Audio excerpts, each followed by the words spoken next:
Good morning. We're back over here at the Spring Creek Vineyard. This again is the vineyard that adjacent here to Spottswoode that we took out a long-term lease on. Just here checking on the graft unions.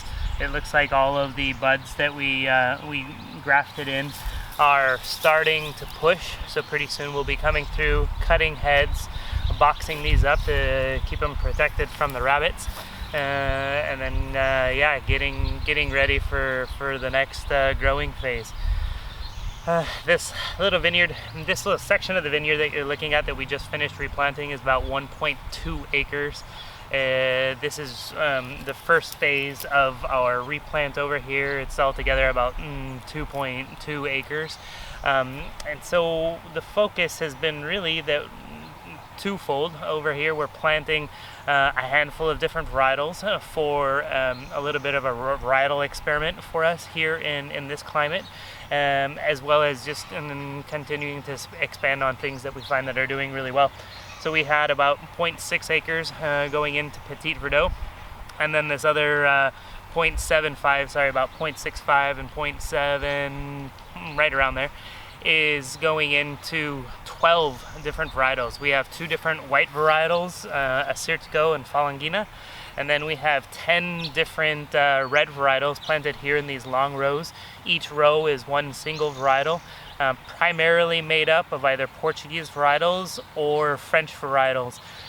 And really the thought behind that was twofold. It was an effort for us to try and try something different here in this area. A little bit of it is a throwback to what was old school Napa. A lot of the first things that were planted here turn of the century, back when everything here was dry farmed.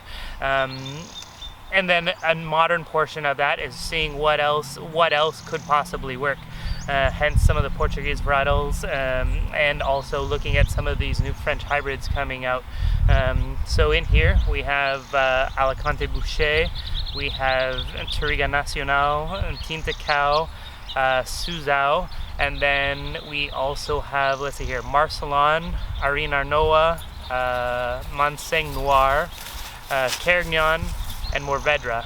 My guess is I'm probably still missing one, but our idea in how we kind of thought about this and put this together was multifold. You know, as we're facing climate change, we're just looking at variabilities becoming more extreme.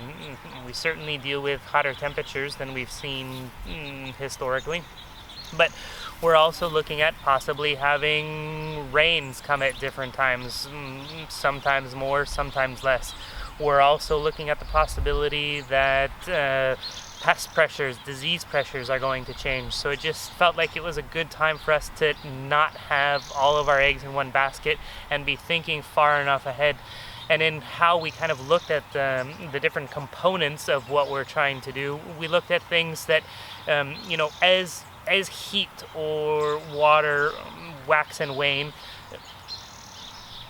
acids could be at a premium, color could be at a premium. All of these things that we think about as important to quality wine growing could be at a premium.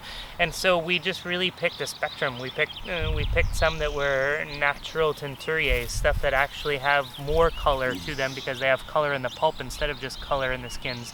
Stuff that typically are more acid driven wines that hold and retain their acid. And stuff that overall just had great balanced growth habits. Thought all of those would contribute to stuff that could and should do well here in this area. And so that was really our objective and why and how we went about planting this little 0.7 acre experimental vineyard.